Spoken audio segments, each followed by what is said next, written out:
Olá, vamos chegando então numa sessão agora. Essa sessão aqui é bem importante para a gente e ela vai ser dividida em duas partes, tá? Que é um pouquinho longo, tem bastante exemplos, né? Então vamos ver a primeira parte aqui, como a primeira derivada fornece informações acerca da forma do gráfico de uma função. Então no meu slide aqui, a gente vai ver como as derivadas de primeira e segunda ordem fornecem informações, tá? Nessa primeira parte da aula, só a primeira derivada. A derivada de primeira ordem, como a gente já viu, está intimamente ligada com a noção de crescimento e decrescimento da função, certo? Veja a seguinte ilustração. Você veja aí no trecho entre o ponto A e o ponto B, você tem retas tangentes com coeficientes angulares positivos, fornecendo função crescente naquele trecho. Entre o ponto B e o ponto C, você observa que as retas tangentes ao gráfico têm coeficientes angulares negativos, indicando o decrescimento da função naquele trecho, né? E depois você volta, entre o C e o D, você volta a ter coeficientes angulares de retas tangentes, coeficientes positivos, indicando o crescimento da função. Então você tem o seguinte teste. Se você sabe que f' de x é positivo num certo intervalo, f é crescente nesse intervalo. Se você sabe que f' é negativo num certo intervalo, f é decrescente nesse intervalo. Então esse é o teste que a gente utiliza para começar a esboçar gráficos de funções. Ok? Bom, não vamos deixar a demonstração para lá, é simples e faz uso do teorema do valor médio. Primeiro exemplo, considere a função 3x² menos 4x³ menos 12x² mais 5. Estude seu crescimento e decrescimento. Então, esse é um primeiro exemplo no qual a gente vai começar a tirar informações sobre o comportamento global da função, para fazer um esboço do seu gráfico, né? Comportamentos analíticos minuciosos a gente retira dessa representação algébrica. Mas o comportamento global, quanto a crescimento, decrescimento, possíveis máximos e mínimos, nós vamos obter das derivadas. Então eu não sei como é que é o gráfico dessa função aí, porque é uma quádrica, né? Quádrica não, uma função polinomial de grau 4, mas algumas informações a gente já pode tirar. Vamos calcular a função derivada. Calculando a função derivada aqui, né? Você faz 12x³ menos 12x², né? A multiplicação, menos 24x, eu tenho x em evidência, então vou colocar... Aliás, eu tenho 12x em evidência. Então, coloco 12x em evidência, já fatorando a expressão de segundo grau que vai ficar. Eu tenho a multiplicação x menos 2 e x mais 1. Porque eu vou ter que achar essas raízes, né? O que me interessa são os sinais da função derivada. Então, de qualquer maneira, eu vou ter que encontrar raízes. Então, nos seus exercícios, quando você tiver derivadas aí polinomiais de grau 3, como a gente não tem fórmula, né? Você sempre vai ser possível de você fazer uma divisão ou descobrir a primeira raiz no chute. Em geral, os exercícios do livro, na maioria deles, né? Esses exercícios, quando você obtém uma equação de terceiro grau, chute x igual a 0, como no caso aqui, você já descobre uma raiz, x igual a 1, x igual a menos 1, x igual a 2, x igual a menos 2, muito raramente x igual a 3 ou x igual a menos 3 será uma primeira raiz a ser descoberta. Se você descobre uma das raízes, você divide o polinômio de grau 3 por x menos a, Brillouin, né? Aquelas técnicas, né? Aí você obtém um fator de segundo grau. E esse fator de segundo grau você usa a fórmula das raízes da equação de segundo grau e pode fatorar esses elementos. Fazendo todo esse trabalho aqui, já apresentando a fatoração, eu tenho raízes quando essa derivada se anula? Em 0, em 2 e em menos 1. Então eu devo saber o sinal, eu preciso saber o sinal dessa derivada de menos infinito até menos 1, de menos 1 até 0, de 0 até 2 e de 2 até mais infinito. Então eu tenho 4 partes, 4 intervalos nos quais eu preciso saber o sinal dessa derivada. Como é que eu vou fazer isso? Você vai escolher uma abscissa em cada intervalo, vai substituir na f' e vai ver o sinal, como eu vou fazer agora. Ó. Entre menos infinito e menos 1, eu escolho menos 2. Agora dá uma olhada na expressão fatorada da f'. Eu não preciso fazer a conta, eu só quero confirmar o sinal. Quando x for menos 2, eu vou ter um sinal negativo vezes um outro sinal negativo. Então, olhando a expressão, eu coloco menos 2 lá naqueles parênteses, na fatoração. E no terceiro parênteses eu vou ter um sinal negativo. Então, eu vou ter multiplicação menos algo, menos um número. Então, a f' é negativa em todos os pontos desse intervalo. Então, ela vai ser, a função vai ser decrescente nesse intervalo. Entre menos 1 e 0, eu escolho menos meio. Observando a fatoração lá, quanto dá o f' de menos meio? Vai dar um número negativo vezes outro negativo, vezes um positivo. Então, nesse intervalo, entre menos 1 e 0, nesse intervalo aí, a função tem crescimento. Okay? As derivadas são positivas. Quando eu escolho, por exemplo, x igual a 1 no terceiro intervalo e olho lá na f', eu vejo que para x igual a 1 eu vou ter uma multiplicação de um positivo por um negativo por um positivo. Então, sinal negativo. Então, nesse intervalo 0,2, a função é decrescente. As derivadas aí são negativas. A função é decrescente. E escolhe, por exemplo, o número 3 para você pensar no sinal. A f' de 3 será obtida pela multiplicação de um número positivo, né, 3, no segundo parênteses também será um positivo, então é positivo vezes positivo vezes positivo. Então, no intervalo 2 infinito, a função é crescente. Em resumo, eu tenho essa tabela aqui, né, com os sinais dos fatores. Então, na última coluna, você observa função decrescente, depois a função fica crescente, depois fica decrescente, depois fica crescente novamente, naqueles intervalos dessa tela aqui. Ou seja, função é crescente de menos 1 a 0 e de 2 para infinito. Decrescente de menos infinito a menos 1 e entre 0 e 2. Então eu divido o meu domínio R em faixas. Eu dividi aí com retinhas tracejadas em vermelho. Nessas faixas eu vou ter comportamentos de gráficos que eu estou rascunhando ali em pretinho. Né? Esses trechos aqui com essas setinhas não são parte do gráfico, não, são um rascunho meu. Então eu sei que de menos infinito a menos 1 o gráfico será decrescente. Entre menos 1 e 0 o gráfico vai ser crescente. Entre 0 e 2 o gráfico vai ser decrescente novamente. E à direita do 2 o gráfico vai ser crescente. E é uma função polinomial, então ela não vai ter bicos, não vai ter quinas, né? Então será um traçado suave. Né? Eu vou decrescer, anular a derivada no menos 1, subir, anular a derivada na abscissa 0, descer, anular a derivada na abscissa 2, subir e continuar subindo. Então, este é o comportamento de crescimento e decrescimento, que eu já sei como é que é o jeitão da variação da função. Eu não sei ainda pontos do gráfico, mas eu sei a variação de crescimento e decrescimento analisando o sinal da primeira derivada. Já é alguma coisa, né? Aqui eu estou plotando, ó, no mesmo quadro. Então, eu ploto, eu usei o GeoGebra para fazer isso. Ó, esse é o formato, né, do esboço do gráfico da função. Ok? Mas, por enquanto, eu não sei localizar isso, essas curvaturas. Vou saber logo, logo. Por enquanto, eu sei que é decresce, cresce, decresce e cresce de novo. Tá vendo? Só para confirmar. Então, essas informações acerca do crescimento e crescimento permitem enunciar conclusões que abordam valores máximos e mínimos. Claro, se o sinal da derivada mudar de positivo para negativo, você passa por um valor máximo em cima da abscissa C. E se o sinal da derivada mudar de negativo para positivo, você tem um valor mínimo em cima da abscissa C. Claro, vamos no nosso rascunho, olha. Ao passar pelo menos 1, você decresce e depois cresce. Claro, você vai ter um valor de mínimo local ali. Ao passar pela abscissa 0, você está crescendo e depois decrescendo, você vai atingir um valor funcional, né, f de 0, vai ser um máximo local, por enquanto, mas é um máximo. Né? Opa, errei aqui, ó.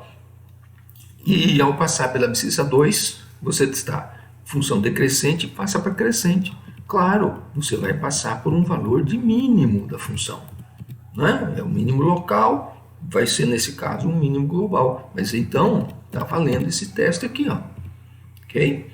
E mais, agora a terceira linha. E se o sinal não mudar? Se o sinal for de mais para mais ou de menos para menos? Isso acontece? Às vezes sim, como no caso dessas... Né? Perdão. Aqui eu tenho uma ilustração, né? Eu passar de mais para menos, atingindo o máximo. Aqui de menos para mais, atingindo o mínimo. E aqui a ilustração do terceiro caso. Às vezes você tem esse tipo de comportamento, como do x ao cubo, quando você passa pela abscissa zero. Função crescente, raiz da derivada e depois função crescente novamente. Então, você não tem nem máximo nem mínimo local ali. Ou decrescimento, um zero instantâneo, né, um coeficiente angular zero, instantaneamente você tem coeficiente angular zero, mas ele volta a ser negativo. Então, nem máximo nem mínimo. Ok? Por isso nós temos essas três linhas aqui no nosso teoreminha, no nosso teste da primeira derivada. É bem intuitivo, certo? Vamos aplicá-lo. Vamos ver esse exemplo, vamos aplicá-lo. Determina os valores máximos e mínimos da função do exemplo 1. Então vamos resgatar toda aquela conta que já foi feita e vamos ver como é que eu obteria valores máximos e mínimos. Bom, eu pego a definição da função, eu calculo a derivada, fatoro, acho as raízes, escolho pontos em cada um dos intervalos, né, que as raízes me separam o domínio, calculo os sinais da derivada e tiro conclusões acerca do crescimento e decrescimento. Agora veja, naquele caso lá, ao passar pelo menos 1, o sinal de f' de x na última coluna, de negativo para positivo, que me dá um valor mínimo. Estou decrescendo e vou crescer. Então eu calculo, agora eu vou saber ponto do gráfico. Se eu obtenho um mínimo, eu vou calcular, eu pego a expressão do gráfico lá, o f de x, coloco x igual a menos 1 e vejo quando dá zero. Então eu sei o valor, eu já conheço o ponto do gráfico, o ponto menos 1, 0, para marcá-lo no meu papel, que eu vou marcar logo em seguida.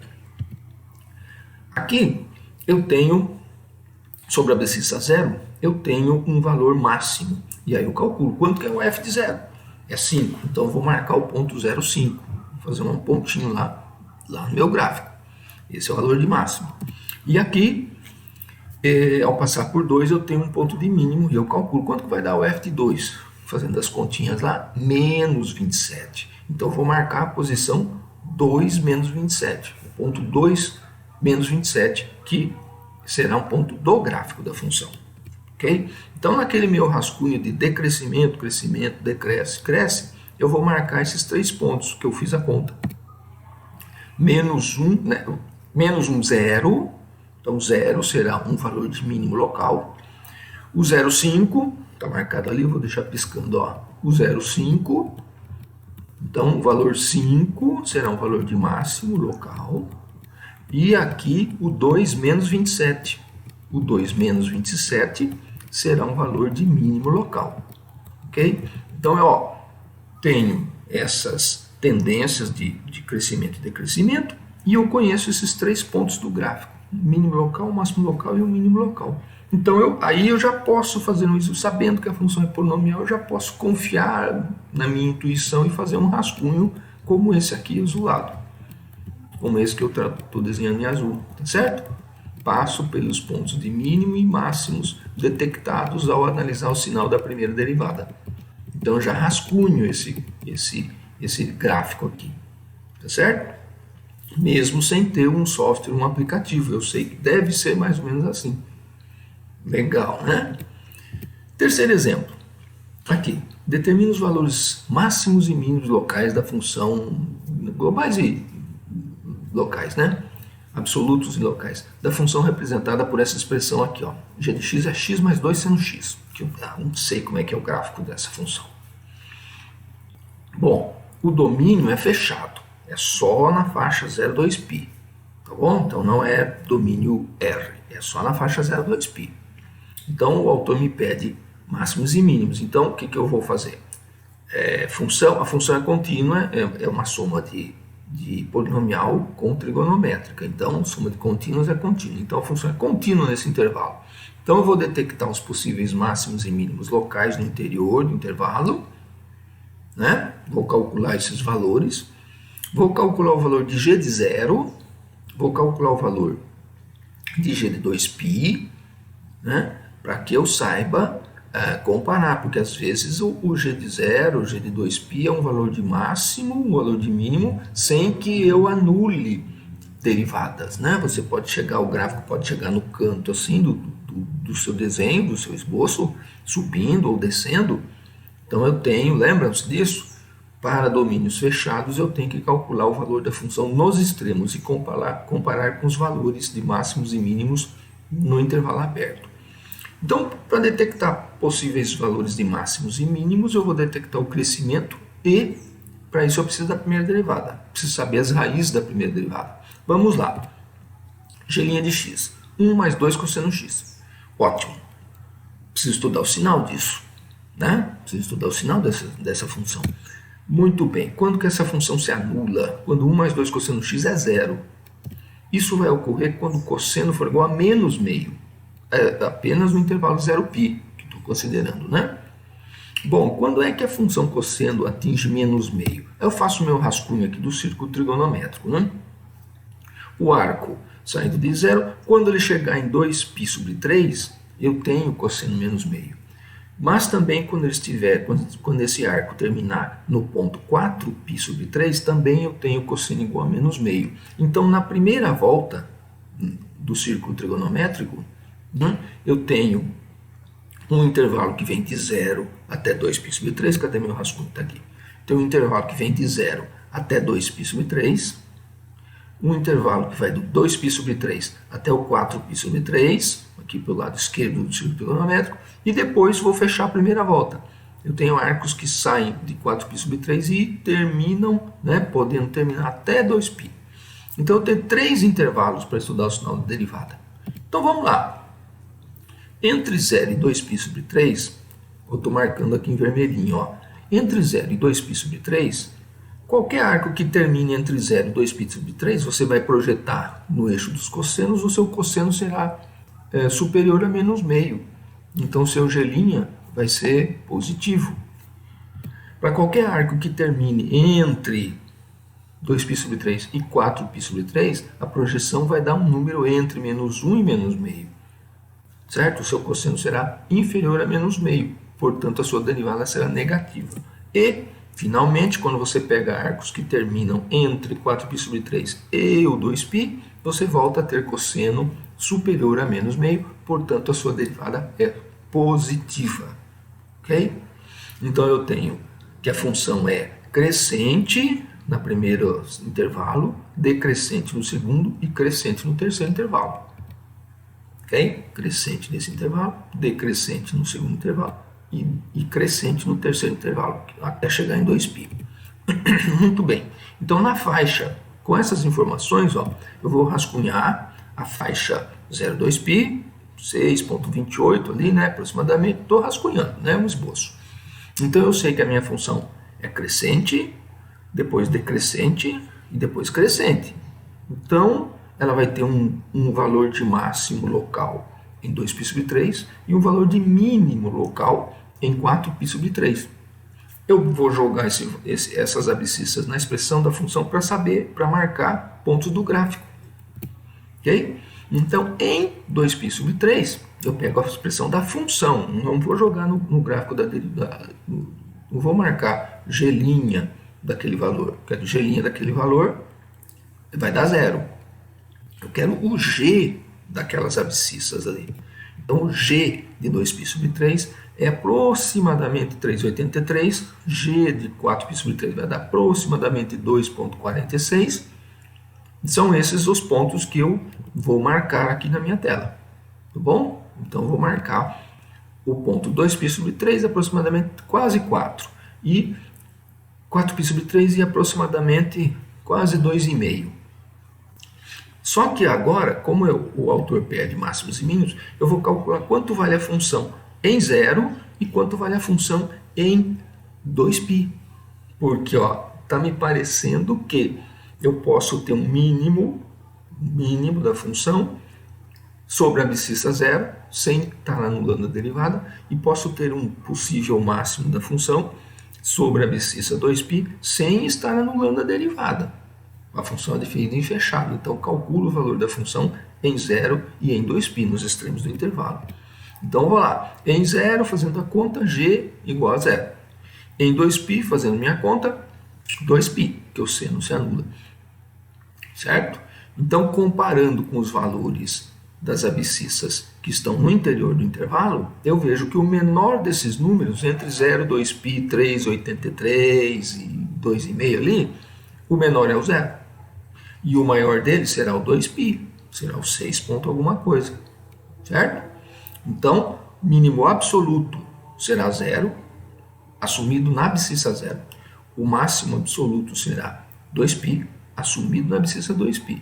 Mas eu terei, aqui ó, vou marcar os pontinhos, mas eu terei um máximo local, né, de quase 4 na abscissa 2π sobre 3 e um mínimo local na abscissa 4π sobre 3, certo? De aproximadamente 2,5, quase 2,5, ok? Mas eu também estou marcando a altitude mínima, que é 0, e a altitude máxima, que é 6,28, 2π, no extremo da direita. Então, eu vou ligar, como eu sei que essa função é contínua, então ela é contínua, a derivada é uma função contínua, eu estou vendo a expressão derivada, essa derivada aí não tem bicos, né? O gráfico não terá bicos, então eu vou fazer uma linha contínua, subindo, passando pelo máximo local, descendo, passando pelo mínimo local e subindo novamente, atingindo aquele quarto ponto que eu marquei. Eu já sei mais ou menos como é que é o traçado do gráfico da função. É aqui, claro que eu fiz bonitinho usando o GeoGebra, mas você vai rascunhar à mão, né? Ó, mais ou menos o gráfico seria assim, tá vendo? Então, usando a ferramenta de analisar o crescimento e decrescimento, você consegue começar a saber a forma do gráfico de uma função que você desconhecia. Eu não sabia como é que era o gráfico da função, mas é mais ou menos assim. Legal, né? Bom, então a primeira parte faz uso da primeira derivada. Então, vamos fazer a segunda parte dessa videoaula aqui, analisando a derivada de segunda ordem da função e complementando as informações obtidas pela derivada de primeira ordem. Ok? Então vamos lá, continuamos na próxima parte.